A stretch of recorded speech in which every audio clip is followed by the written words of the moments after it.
Bon, j'allais répondre sur Twitter directement. Euh, c'est quand même fou dans l'industrie dans laquelle on vit de voir ce genre de multiples. Donc ici on va parler valorisation, valorisation de sociétés Web3. C'est quand même, si on le compare à des sociétés plus classiques Web2, donc c'est-à-dire avec pas l'incentive communautaire, avec pas la décentralisation, etc. On est sur des multiples de valorisation assez dingues.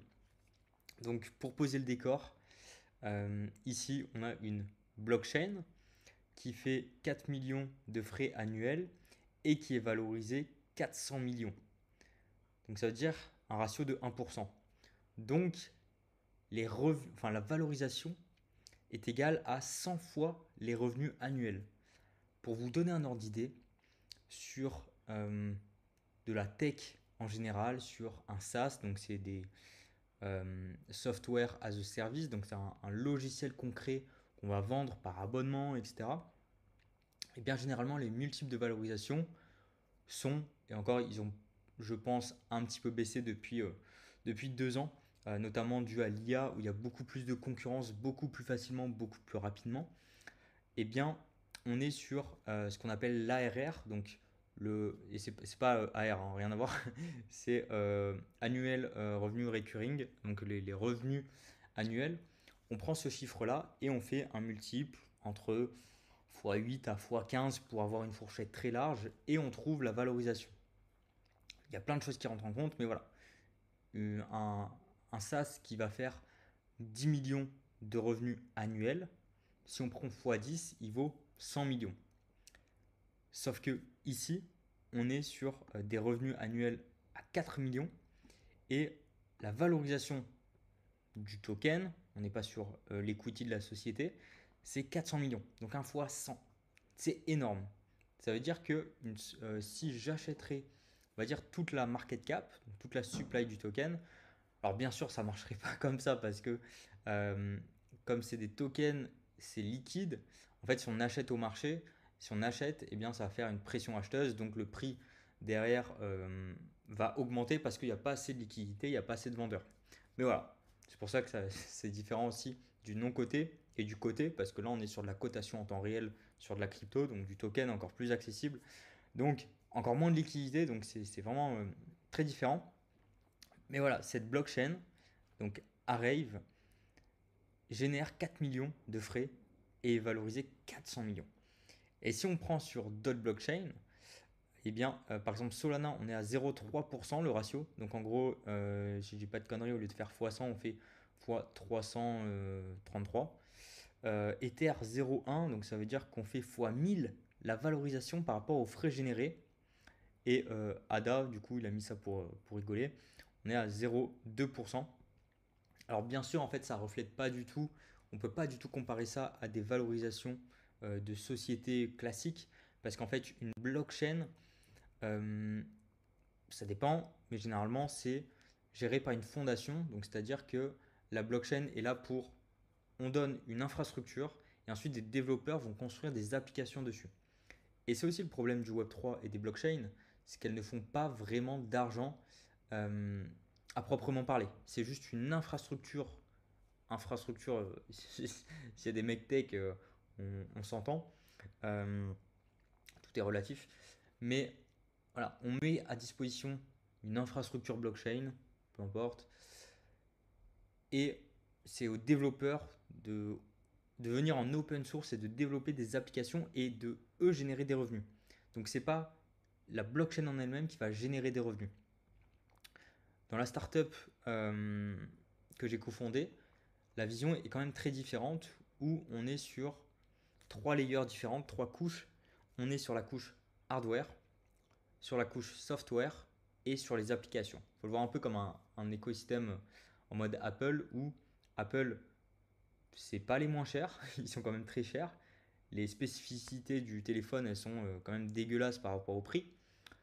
Pourtant, il y a tout qui marche et c'est le leader mondial.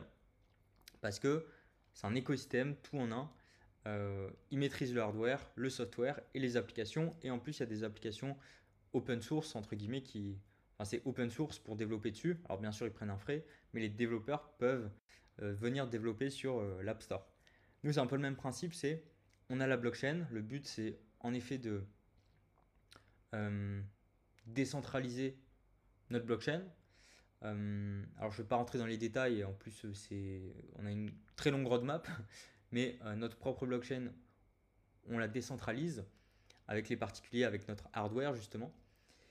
Et l'objectif, c'est d'avoir en effet une vision plus ou moins open source de cette blockchain, parce que la société qui est derrière, pour l'instant, c'est pas une fondation, eh bien, elle génère des revenus ailleurs. Mais si on prend vraiment spécifiquement en mode, ok, une blockchain, où est-ce qu'on prend ses revenus? Donc, est-ce qu'au final son poste est pertinent ou pas? Une blockchain n'est pas là forcément pour générer des revenus. Elle est plutôt là pour servir d'infrastructure et de laisser les développeurs, les applications et les users venir construire dessus. Mais le business model d'une blockchain à proprement parler, c'est pas vraiment de générer des revenus parce qu'en fait, si elle avait un business comme ça voudrait dire que rien que le fait d'utiliser une blockchain, ça coûterait beaucoup d'argent. Donc déjà sur Ethereum, c'est assez cher. Sur les autres, c'est un peu moins. Mais en fait, personne ne viendrait construire dessus. Et du coup, c'est en effet à la couche des applications où là, on va générer des revenus. Donc dans ma société, c'est cette vision qu'on a, c'est d'abord on développe des applications, des utilités pour le client final. Donc il va venir, il va utiliser nos applications et ensuite on déploie l'infrastructure hardware qui héberge le software. Donc c'est vraiment cette dynamique-là où on génère d'abord une utilité, on crée de la valeur et on crée voilà, l'utilité pour que les utilisateurs viennent. On crée de la trésorerie avec des frais et ces frais permettent d'alimenter la blockchain. Donc on a un écosystème qui fonctionne comparé à justement ces blockchains open source. Et encore, il y en a qui ne le sont pas forcément. Comment est gérée la gouvernance de la DAO? Au final, c'est les whales qui le détiennent, donc c'est eux qui décident. Enfin bref, il y a aussi pas mal de problématiques là-dedans, dans le full open source. Mais tout ça pour dire que les blockchains n'ont pas un business model à générer des frais, et c'est normal parce que c'est un modèle d'infrastructure où les applications peuvent être créées dessus, et ces applications vont générer des frais. Voilà, c'était une petite vidéo pour comparer le milieu Web3 et Web2 où enfin, c'est dingue quand on met les chiffres à plat, ok. Donc la valorisation des frais annuels, c'est x100. Et sur Ether, du coup, on a x1000. Enfin, c'est n'importe quoi les valorisations en blockchain. Donc, c'est en effet des valorisations d'infrastructure. Rien à voir avec un SaaS parce que justement, le SaaS va venir construire sur l'infrastructure. Et en fait, plus on remonte, on va dire, l'échelle de valeur, je ne sais pas si on peut appeler ça comme ça, plus une boîte peut être valorisée. Si tu es juste. En gros, si on prend. Allez, on a la couche Internet. Ensuite, on a la couche blockchain, par exemple. Ensuite, on va avoir la couche IA, pourquoi pas. Imaginons que OpenAI soit développé sur une blockchain, peu importe, c'est juste un exemple, et que je choisis de développer un SaaS qui se plug à cette IA. Donc ça veut dire que mon business dépend, donc mon SaaS dépend de l'IA, dépend de la blockchain, dépend d'Internet. Et en fait, je dépends tellement de sous-jacents que mon business ne peut pas être valorisé énormément parce que en fait, je peux être remplacé très rapidement. Quelqu'un peut me copier. Mon seul atout, ça va être l'angle marketing, la communauté.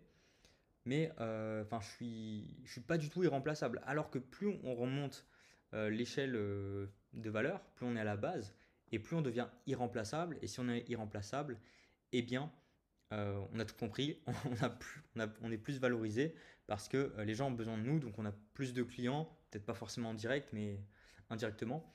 Donc voilà, c'est un peu ça comment fonctionne le game des valorisations entre Web2, Web3, mais aussi toute la partie infrastructure qui est aussi une grosse thématique dans ma startup où je pense que l'industrie, une des plus grosses industries au monde, personne n'en parle, c'est l'industrie d'Internet. Tout repose sur Internet aujourd'hui. Donc, alors si on remonte encore, il y a l'énergie, en effet, mais l'énergie, elle peut être consumée sur place, alors qu'Internet, c'est consumé. Voilà, moi, je peux consommer du contenu en étant en Bulgarie, je peux consommer du contenu aux États-Unis et inversement. Donc au final, c'est omniprésent, tout le monde l'utilise, euh, tout l'utilise. Donc, enfin, même au-delà d'Internet, là, Internet c'est une infrastructure, c'est comme une route, hein, c'est une route qui transmet de la data. Et sur ces data, bah, il y a beaucoup de choses qui passent, hein. Il y a du téléphone, il y a du streaming, il y a des vidéos, des messages, etc. Même aujourd'hui, hein, sur le téléphone, qu'est-ce qu'on utilise? On n'utilise plus les SMS, on utilise iMessage, on utilise WhatsApp. Donc tout passe par Internet. Et du coup, c'est la plus grosse industrie au monde, sûrement. Et c'est une grosse thématique sur laquelle on se penche parce que malheureusement, cette route Internet est vieille. Elle date des années 1980. Moi, je suis en train de partir sur une masterclass sur l'infrastructure Internet, mais voilà, ce qu'on appelle cette fameuse route qui permet de transmettre de la data, le TCP/IP, peut-être vous avez déjà entendu parler de adresse IP, IP. Ben, en fait, c'est le TCP/IP, c'est la route d'Internet. Elle a été déployée dans les années 80, donc ça fait 45 ans maintenant. Il y a 45 ans, on n'avait pas du tout la même utilité d'Internet qu'aujourd'hui. Et voilà, aujourd'hui, on balance des Ferrari sur une route de campagne. Ça marche pas. Donc, nous, notre grosse R&D, ça a été sur cette, on va dire, créer l'autoroute d'Internet. Et ça marche, ça fonctionne. Reste plus qu'à la déployer. Et on est en plein dedans. Donc, donc voilà un petit peu. Mais c'est voilà, c'est un business d'infrastructure. Et c'est là où on peut avoir les plus grosses valorisations, tout simplement parce que beaucoup de personnes dépendent de l'infrastructure et donc ont besoin de nous. Donc voilà, c'était une petite vidéo rapide pour faire les comparaisons entre Web 2, Web 3 et valorisation.